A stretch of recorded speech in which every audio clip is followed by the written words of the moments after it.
Et merci de me donner la possibilité de dire quelques mots. Après cette table ronde et cette présentation de la belle avancée de Lucie qui ont dit déjà énormément de choses, donc je ne vais pas conclure, ça serait bien modeste de ma part. Je voudrais juste vous faire part, en résonance à ce qui s'est dit et à ce que je peux voir ailleurs, que ce soit au sein du C3D, qui est donc le collège des directeurs du développement durable, ou au sein de la plateforme RSE, dans laquelle je côtoie Patrick Pierron, qui était dans la table ronde précédente, vous faire part de 4 choses qui me frappent et qui me frappent de plus en plus.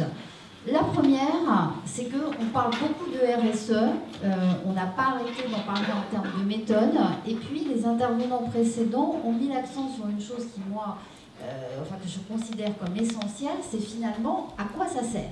Hein, à quoi ça sert.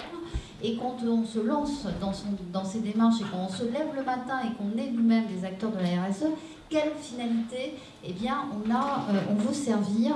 Et je pense que ce sujet-là, il est primordial. C'est-à-dire que derrière, il y a une vraie conviction, et vous l'avez dit notamment la personne de l'IRECO, mais tous les autres, la conviction que le modèle traditionnel, il est arrivé à la fin d'un cycle, il est à bout de souffle, parce qu'il n'a pas été respectueux des ressources naturelles, d'une part, et parce que d'autre part, il n'a pas été inclusif sur un plan social. Donc il ne marche plus. Bon, ça se traduit par l'IRECO, l'a très bien démontré, etc. Qu'est-ce qu'on fait après? Il faut qu'on en invente un autre. Et c'est exactement ce qu'on est en train de faire lorsque l'on travaille sur cette responsabilité de nos organisations, ce qui veut dire comment maîtriser davantage les impacts de nos activités, quelles qu'elles soient d'ailleurs, sur le social, sur l'environnemental, sur l'économique. Autrement dit, comment créer de la valeur autrement.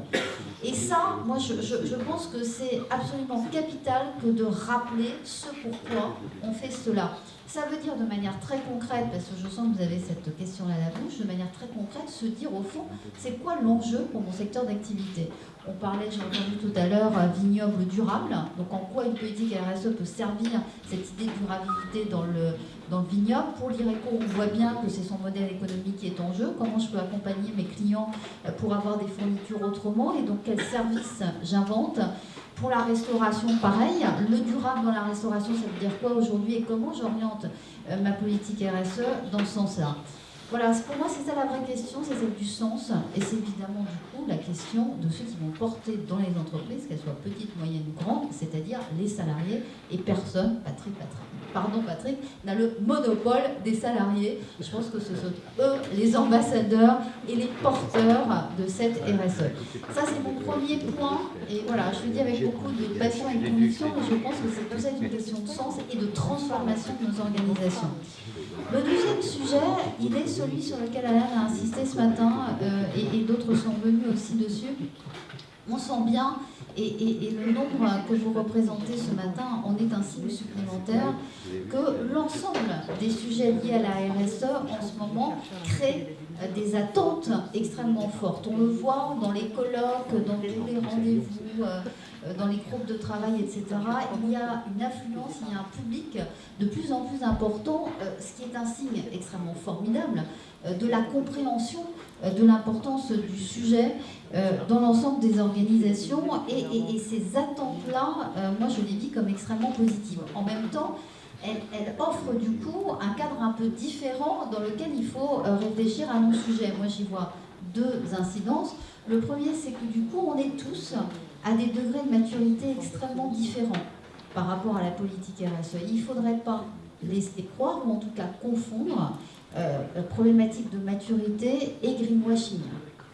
Ou en tout cas autoriser une lecture qui mettrait de côté ces entreprises qui viennent nouvellement sur les sujets et qui du coup commencent, celles qui sont très avancées, en résumant en disant voilà, il y a le greenwashing de côté et puis il y a le reste. Donc faisons attention à ça.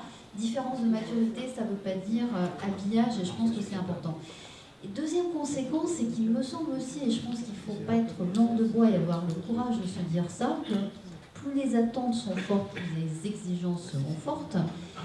Et certaines de nos entreprises, probablement celles qui sont le plus avancées, sont aussi arrivées à un certain, comment dire, elles sont un peu au taquet, ou en tout cas elles sont arrivées à un stade où elles ne pourront probablement pas aller plus loin si le cadre général ne bouge pas plus.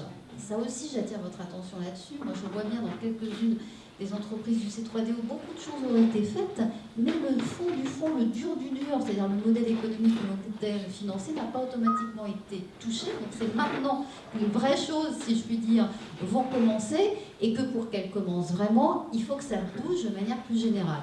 Je pense, pour être très concrète dans mon propos, notamment à tout ce qui relève de la fiscalité environnementale et de l'incitation, de la fiscalité incitative, pardon. S'il n'y a pas des leviers comme ça, moi, je suis un tout petit peu moins optimiste sur la réelle capacité de transformation de ces sujets d'ici quelques années.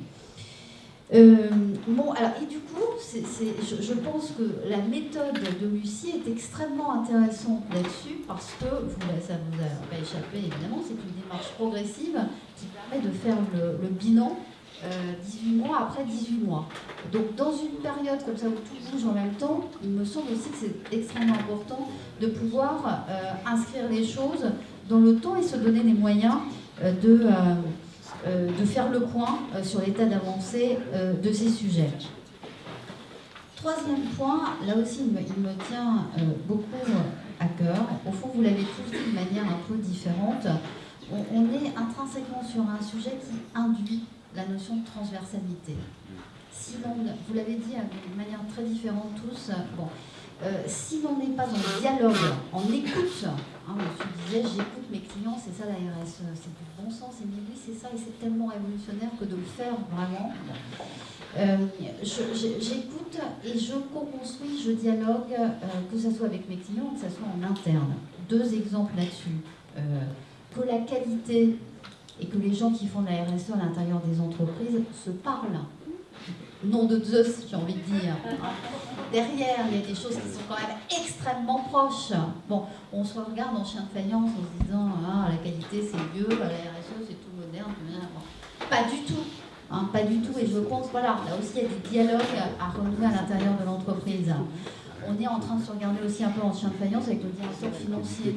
Peut-être qu'on pourrait se dire simplement, ils n'ont pas les codes aussi du truc, et ça serait pas mal d'aller vers eux et d'essayer de faire en sorte de leur apprendre ce que c'est qu'une comptabilité environnementale. Voilà. Et puis je pourrais dire ça avec toutes les autres fonctions de l'entreprise. Je pense que, comme Madame parlait de sa région, c'est ça qu'elle a mis en place finalement aussi, une plateforme de dialogue entre les différents acteurs du sujet. Donc voilà, je pense qu'il faut absolument qu'on aille dans ce sens-là, et je me permettrai aussi une petite boutade, la même chose entre grandes et petites entreprises. Il ne faudrait pas non plus qu'on réactive, et on le sent poindre à certains moments aujourd'hui, ce clivage énorme, chez certains, dans les perceptions entre petites et grandes entreprises. Attention là aussi, donc tout le sujet des achats et des relations avec des fournisseurs est au cœur de cette problématique-là. Et elle peut être justement un levier de réconciliation, ou en tout cas de travail autrement entre grandes entreprises et petites et moyennes entreprises. Et là aussi, je pense qu'il y a un chemin à emprunter, et que peut-être que le chemin sera long, mais qu'il y a des choses différentes à faire. Dernier point, on l'a dit aussi assez fortement, Alain Fussek vient d'y revenir, dans cette période où les choses sont incertaines, où les décisions parfois ont du mal à être prises, eh bien, il faut effectivement être dans la preuve. Et la preuve, ça se travaille par des méthodologies spécifiques, ça se travaille en raisonnant autrement, en raisonnant par exemple sur des coûts évités. Comment peut-on apporter la traduction que lorsque l'on fait comme ça et pas autrement, eh bien on évite un certain nombre de coûts. C'est évidemment la thématique de la valorisation de l'immatériel, c'est ce qu'Alain a dit. Moi, je pense qu'on a besoin, pour accélérer cette autre manière de voir les choses, eh bien, que de donner des valeurs à ce qui n'en a jamais eu dans les représentations académiques de nos sujets. Voilà, comment donner de la valeur à l'immatériel, comment apporter la preuve de la valeur économique, sociale et environnementale des politiques que nous mettons en place.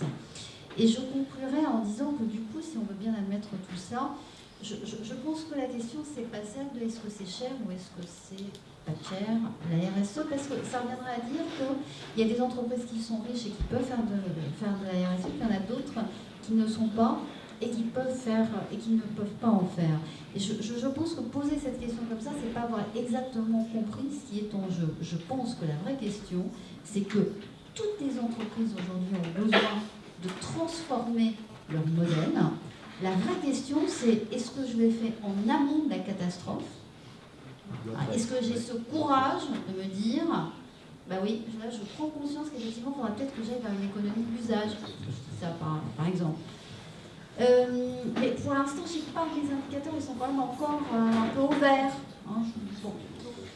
Donc, voilà, c'est ça la vraie question. Est-ce qu'on a la capacité à intégrer un tout petit peu de prospective aujourd'hui pour se dire, pour que je sois durable demain et que j'existe encore, eh bien, il faut que je change mon modèle. Donc, la question est plutôt entre ces entreprises qui ont ce courage-là et les autres qui ne vont enclencher cette transformation parce qu'elles seront aux deux doigts d'aller très, très, très mal. Voilà, donc je pense que la vraie question, elle est là parce que la RSE, ça ne coûte pas plus cher, la RSE, c'est différent. La RSE, ça peut être mieux, mais en tout cas, ce n'est pas la même chose. Voilà, donc quel est le moment, le meilleur moment pour enclencher ces transformations d'entreprise? Voilà ce que je voulais vous dire en conclusion. Merci de votre attention.